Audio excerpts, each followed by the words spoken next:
What up? This is Robert Ory. Or three-pointer. Buries it! You might know me as Big Shot Bob. To Ory for three. Oh, unbelievable. This guy is off the charts. What's going on, Big Shot Bob? Robert Ory from downtown. All right, it is the very final show before Christmas. It's the shoot-around.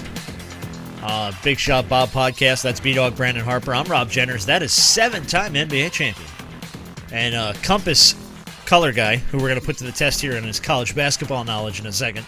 7-time NBA champion, Robert Ory. The first question in the shoot-around this week, Rob, relates to college basketball. I don't know a ton about Cooper Flagg. Uh-huh. But I've had a lot of people writing stuff in the last couple of weeks that are like, what team would benefit the most from drafting Cooper Flagg, number one? And I guess my question is he like, I guess he's the big hot commodity coming out of college basketball this year. I have not watched a lot of Duke basketball. He's averaging about 16 points a game, 3.5 assists, only through 10 games. Duke's ranked number 4 currently. We have a couple of NBA guys talking about Cooper Flagg. Quote, if he couldn't score a lick and was just another finisher and transition guy, he'd still be a top 10 pick. That's from an Eastern Conference GM. And then a Western Conference GM said it looks like Duke head coach John Shire has been intentionally putting him in situations where it's like, okay, go get a bucket.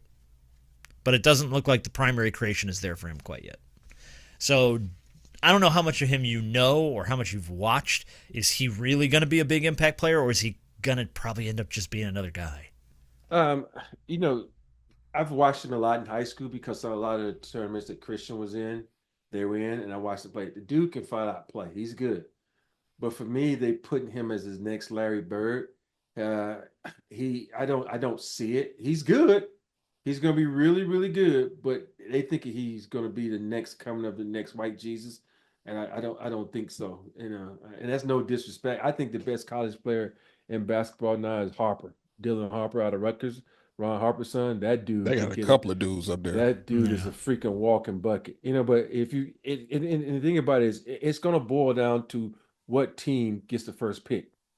I know and think he's still young. This guy reclassified to leave early to go to Duke, so he's still young. He's not like one of these 25-year-old fucking freshmen. No, I think he's like 17 or 18 or something. Yeah, so a 25-year-old freshman is wild. Duke's notorious for those. Come on. No, I'm just saying, not Duke. I'm just like, think about it. It's some freaking guys. They get to college. They 21, 22. Oh, we got college football players that are entering their 9th year. Yeah. Hell, we have a backup quarterback here in Atlanta that is a rookie at 26. See what I mean? And so, Cooper Flagg's gonna be fucking good. He's gonna be really, really good because he has a really good skill set. He got hops.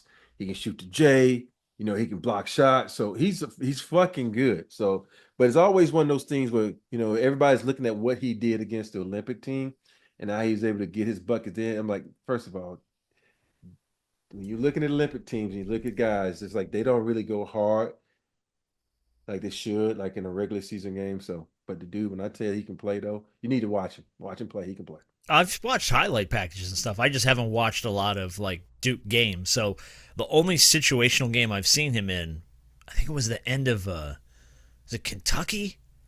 Where he had a couple of turnovers late in the game and they ended up losing the game. Like it was a 72-72 game and he had 2 huge turnovers in the last whatever it was, 20 seconds of the game. And they ended up giving the game away and I was like, all right. But here's the thing about coaching nowadays. You look at some coaches, you got an exceptional athlete like Cooper. You're like, I don't need to run and play for, just go do you. And that doesn't help sometimes. You got to put a guy in a position, where he's at an advantage. Like nowadays, so many coaches have these crazy athletes and they don't know how to coach them. They just fucking go one-on-one because that's who you are. And you can still do that, but you also have opportunities where you can make it easier for them, and they don't have to work so much on the offensive end to get a bucket. Okay, that's true. We'll see how he plays out. Question from Duane. I saw a Playmaker post a question on Twitter the other day, and I wanted to get your guys' opinion on it. De'Aaron Fox versus Trae Young, 1-on-1. Oh, one of them questions. Who do you got? No homer picks, honest opinions. For me, I just think De'Aaron Fox is bigger, stronger. Even though Trae can shoot the shit out of the ball, but sometimes at the end of the day, if you're playing one-on-one, when you need a bucket, you're just gonna bully ball. So I go with De'Aaron Fox. Yeah, because I would think with De'Aaron is just about one-on-one. It's the best time to take advantage of size. And I think just driving to the basket, like Trae Young is not gonna stop him. And so I guess I would take De'Aaron Fox. That's, just because he's a bigger guard. And my thing is, why shoot over a guy that's smaller than you? You can just take him to the basket. Because De'Aaron is quick too now. Mm-hmm. Very quick. Yeah. I think De'Aaron Fox is a better defender.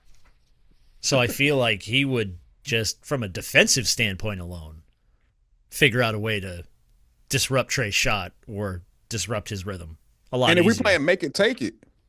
Well, I don't know if Trae gets the ball. Yeah. Does he steal it from him? I mean, how else he gonna get the ball? Man, that's one of the things I really miss though. When we should like play king of the court. You keep, you score, you keep it, and the next person walks on. I miss those days, man, when you just get on that roll and nobody can stop you. You can talk so much shit, and you see everybody getting frustrated. So yeah. Oh, I used to like when Team USA, when they used to recently over like the last couple of Olympics during their practices, they would do one-on-one, but you only could take 3 dribbles. Mm-hmm. It's 3 dribbles and shot. And to see the matchups, KD versus Tatum, and to see, so many of those guys try to defend. The offensive skill set, the defense ain't bad. It's just the offensive skill set is just so elite. Like, looking at guys trying to guard KD, like, it's impossible. Yeah, good luck. Because he shoots over everybody. And the defense is impeccable. It's just the offense is just way better. So having the 3 dribbles and the shoot drill, I thought it was dope seeing those guys go at one another and then try to defend one another. It was really dope. I'd rather watch that in the All-Star game than some of the other crap they do in the All-Star game. Reason why you won't see it then because egos.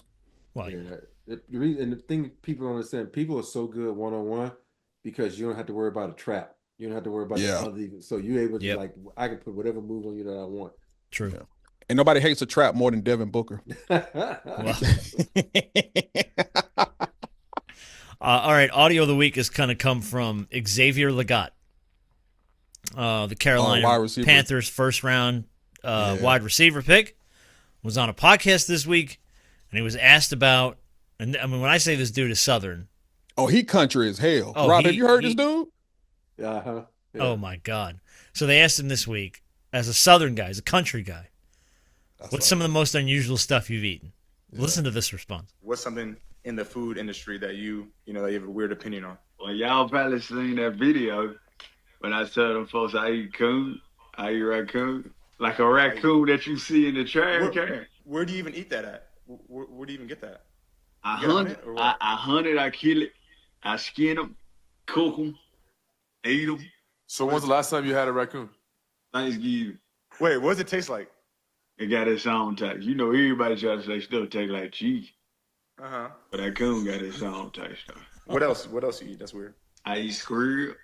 Squirrel? I've heard of that. People eat squirrel. Okay. I eat rabbit. Y'all boy come to my city and try all this stuff. I'm telling y'all gonna like it. He sounds like Farmer Fran from The Water Boy. Hey, my boy is from the low country of South Carolina. He is from Mullins, South Carolina. I don't know where that is in relation to Columbia and all other big cities, but that boy country is hell. I love that. Dude, I was like trying to look him up and see what he ate raccoon for Thanksgiving. That's the most country shit I've ever heard in my life. Now, he was a baller at University of South Carolina. Now, he struggled a little bit. He's talented, struggled with catching the ball a little bit in the league. But Carolina's not a good team. So, he's got to struggle a little bit. But, dude, has anyone on the show ever even thought you could eat raccoon? Yeah. Yeah, you can eat it, but the question, do you want to eat it? Do you want to eat raccoon is the question. I think if you cook it, I mean, it just depends on how it's cooked. Yeah. He said he's the raccoons you find in the trash. What else you gonna Which find? means they eating garbage. Like, that can't be good. They can't pigs be eating. Hopefully not garbage. Pigs are some of the nastiest animals on the planet. Hey, don't Yeah, fall. but bacon's don't, good hey, as shit. don't pass out and fall in a pig pen because you won't be there no more. Oh no, you will get eaten. Pig gonna No, I eat get you, it. too. Yeah, they eat your bones and everything. Yeah, I saw Snatch. They feed them to the pigs. I saw that. I got it. Yeah, See, Yeah. I saw Snatch too. Yeah. they feed your ass to the pigs. But I'm from the dirty South and I'm from small town, but I've never had raccoon. Nah, Everything else he mentioned, I've had, but never raccoon. it's different. you've tried squirrel. I've had squirrel. You've had squirrel. What does squirrel taste like? Shit, like just like squirrel, and it's Because I thought that was just like a National Lampoon's Vacation joke. No, I didn't think that was a real thing that people really ate squirrel. And now rabbit, I love rabbit. Rabbit, I know is like I tender. heard rabbit is good. Yeah, rabbit, And that's a squirrel, delicacy. Yeah. robin, stuff like that. So. All right. Well, here's a few other ones from around the world. Would you try this East Asian cuisine, chicken's feet? It's made mostly of skin, making it a little gelatinous in texture. I've been to China plenty of times, and that's a delicacy they throw on my plate, and I keep sliding it to the left, sliding it to the right. I've eaten pig's feet before, but I've never. I just chicken's like I've because never had there pig's is feet, nothing. no. You literally when you watch people eat chicken feet, they like this. They like nibbling on it because there's nothing to really get to. It's just like it's. I don't eat chicken feet. Okay. Let's go to Japan. Tuna eyeballs. Sounds nasty. Apparently, they're rather tame, and they taste pretty similar to squid or octopus. I've had tuna eyeballs. You've had tuna eyeballs before. Yeah. Mm-hmm. I ain't never heard of that. Yeah. Wait. I don't know. Where? I guess overseas. Yeah. Overseas. I didn't know what it was. Sometimes when you get to those events and they throw stuff in front of you, you don't want to be an asshole. You just try it just for the hell of it. And you remember the gum squirt? Yeah. Oh, you would take a bite and it would. Yeah, that's how that is. Oh, I'm 100% out. I am too. I out. had one, and I was like, "Nah, I'm good." Because at the end of the day, it's like you can always bite into something. If it's nasty, you just take a napkin and then you drink some alcohol to kill everything that's up in there. Yeah, but when it squirts, I mean, dog, what? Yeah, exactly. All right, let's go last one. Let's go to Cambodia. Fried spider. They prepare it by marinating it in MSG, sugar, and salt, and then frying it in garlic. And apparently it's very good. I could try that. I could try that because I tried scorpion and I tried everything like that, but I haven't had spider before. Have you ever tried like We've all probably had chocolate spiders. grasshoppers? Yeah, I had grasshoppers. I've tried those before. They're not terrible. They're like they get stuck in your teeth. Like you get like a little in your teeth, and it's like that's how the scorpions are too. Yeah, they have like that's the exoskeleton or whatever. It's just very like crunchy. Yeah. So all right, well there you go. Let's just next Thanksgiving we're all going to Rob's house. We're all eating raccoon. No, not my and house. his dog's gonna bite our ass. It's gonna be great. We gotta go to Dirty South. Oh, that's right. Sorry, we're gonna go to South Carolina with Rob's family. We're all eating raccoon. Xavier Legette's invited. We're gonna go down to Myrtle Beach, which is in Horry County. We're gonna have a good time in Horry County. All right, question from Chris. A couple more questions. We'll wrap it up. Rob, can the Clippers make the playoffs even if Kawhi doesn't finish the season healthy? Or is he the piece they need to make it all happen? Or do I just have false hope as a Clippers fan that he will magically turn it on come playoffs? Think about this. Last night, James Harden had I stopped watching after the first quarter, but I think he had 24 points, and the Utah Jazz had 20. So he outscored the Utah Jazz by himself. But I think when you have like Norman Powell, who people don't appreciate as much as they should, when I say this dude can flat out play, he can play. And I think we forget, like when you have these superstars that kind of overshadow certain players, you had Paul George, you had Kawhi, you didn't know how valuable Norman Powell was for this team. So I think they can make the playoffs, but James is going to have to keep playing at elite level. They got to stay healthy because that's been the biggest thing. We know Kawhi, we know Paul George, but they got other guys on this team that sometimes get, hurt. Like, of course, James and Norman, but I think they can. They look better than a lot of teams in the West. And let's give it up Ty Lue. It's because when you got a coach and you giving shit and you can make lemonade out of it, that's a sign of a good coach. True. Yeah, I haven't watched a lot of the Clippers this season. But I mean, I think that they can make anything happen. We've seen it before. They've made a lot with a little, and this is just me speaking objectively because I can care less about the Clippers.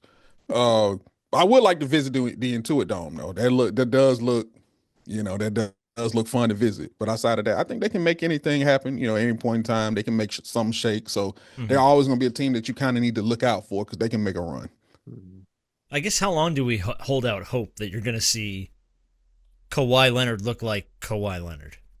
Because even when he's healthy, quotation fingers, he still doesn't have that Spurs, Raptors version of Kawhi who would just like take over games. I can't remember the last time I've seen him play like that. It's been a long time. It's going to be a long time coming before you and that's the question is this it now for him? Is this what we're going to get from him forever? Well, I mean, he's not the captain of the all bench squad for no reason. Well, this is true. But I mean, like, it's something. Oh, he thought it was funny.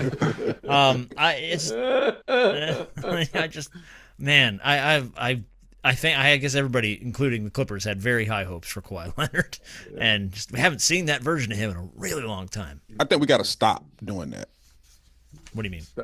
Stop having high hopes for Kawhi Leonard. Those days. I don't. I feel like Clippers fans do, though. I feel like Clippers fans are like, he's going to get healthy, he's going to show up one day, and he's going to be 2019 Kawhi, and he's going to run people over. It's going to be great. Unfortunately for Clippers fans, delusion is their friend. And so they're going to do that because you have to. Yeah. So, hey, they really don't have much of a choice or anything to hang their hat on this season other than hopefully he returns back to some level of superstardom. Because the alternative is, dog, we're stuck. You're stuck. Yeah. What you gonna do? I think you just can get him back and get him, playing like 60 games. I think we'd be just happy about that because the dude can play. No, he's a baller. Yeah, he's a baller. But he can't. He just can't stay healthy. Can't stay healthy, and the injuries have just plagued him. They've stuck around forever. Tough move. All right, last question of the week, and then we're gonna wrap it up, and then everyone's gonna take a Christmas break, and we're gonna see the week of New Year's. Question from Clem: the Hornets and the Bulls combined for 75 missed 3-pointers the other night in one game, the most ever in regulation NBA history. Rob, who was the worst shooter that you played with who always wanted to shoot the ball? I'm like, you're going to get Rob in trouble, bro. You know what? I've been very fortunate that everybody, that's why I've been on championship teams that don't have anybody that just kept fucking shooting, that couldn't shoot. Because at the end of the day, if you missed 3 or 4 shots in a row, you came down and took another shot, we would either, 1, we wouldn't pass you the ball, 2, we would fucking cut you out, or 3, the coach would take you out. So all this shit that he's doing nowadays, missing all these shots, it wouldn't happen now back in the day. Now, it's just they don't give a shit now as coaches because they think with analytics they said keep shooting because eventually it's going to fall in, but that shows you that it doesn't always, and it happens. So no. Well, dude, they had a combined 75 missed threes in one game, and that's why both these teams are at the bottom of their brackets. Damn straight. That's absolutely right. And as a coach, after a while, you'd be like, yo, motherfucker, go to the basket. Yeah, what are you doing? Obviously, these aren't falling. Yeah. Change your approach. But, that to me, that's on coaching, too. At some point, you got to rattle some cages, get these guys to do something different. Yeah. Let's drop some plays, man. Something. Let's just stop running down the floor and hucking up a 3 you're not going to make. I remember one game, we shot like 6 or 7 threes, and we were 0 for 7. Phil Jackson called time and said, shoot another motherfucking 3. I dare you. Shoot another motherfucking 3. Let's get to the hole. Let's get to the free throw line. He says, now if you wide open and there's nobody around you, then you can shoot it. That motherfucker threw it the harp. Harp looked around, like took a dribble in and shot a 2 and knocked it down. He said, see, what's wrong with that? But yeah, coaches nowadays is totally different because you cuss a guy out now, you might lose him for 20 games because his feelings going to be hurt. He's on the bench with hurt feelings. Why you out? I'm mad. Mad. Y'all going anywhere for the Christmas? Y'all all both staying home? Hell. Stay home. Yeah, I'm gonna be here. Stay home. I ain't going nowhere. We're having more of as far as food wise, we're having more of a Thanksgiving for Christmas than what we have for Thanksgiving. Well, that's good. Brunch. We're They doing have a brunch. brunch. Well, Because everybody's man. gonna come over about like 1:00, and so like for Thanksgiving, everybody brought a dish, which is the best thing to do. Like for brunch, they all come over here making like French toast, pancakes, and all that kind of shit. I'm like, why y'all want to come and fuck up my kitchen? Yeah, I was gonna say, come take over your kitchen, man. No, thank you. No. So. Yeah, I mean, the boys will come over and we'll all just cook and drink and. Do y'all? Oh, I forgot. Do y'all do anything like most people go out on Thanksgiving and play football with the family, or y'all have any like traditions like that y'all do in y'all households? No, not Harp, really. y'all go to the beach, so for Thanksgiving, yeah. yeah. Yeah, no, not really. Not like when I was a kid, we used to do that shit all the time. Like we would just get all our friends together on Christmas, day before Christmas, Flag football. And it was because I grew up in New Jersey, so there was almost always snow on the ground. So it was like the first big snow of the year was the snow game. So where the first day you missed school with snow, everybody knew you just showed up at the elementary school because they had a huge field, and everyone would just play tackle football in the snow. The first day you missed every year for snow. And then Christmas Eve, traditionally, it was like 15, 20 kids. We'd all get together and play football in the snow. But yes, we would play. That's when we were kids, though. Yeah, nowadays, forget it. Yeah, as old people, you like sit back and like, where my drink at? Like right now, I'm trying to perfect this holiday drink is like a white it's like what's it called? I forget. It's like vodka. It's made with what's it, like white cherry juice. So I'm trying to perfect it. So every night I'm trying to make it and get the recipe right. And I've been drinking every night. But just one drink. Maybe you're two. 3 sheets. By the third drink, it's delicious. Yeah, I nailed it. Yeah. But yeah, that's what we just gonna sit. We playing trivia games this year. So like this, that's what they do now. Like all these Mexicans in here. Oh wow! Hey, we all Mexicans, everybody but me. Mexican. Me and Christian, the only ones that aren't Mexican. All right, but he's half though. So okay, well, he'll only get half deported when Trump takes office. Jesus.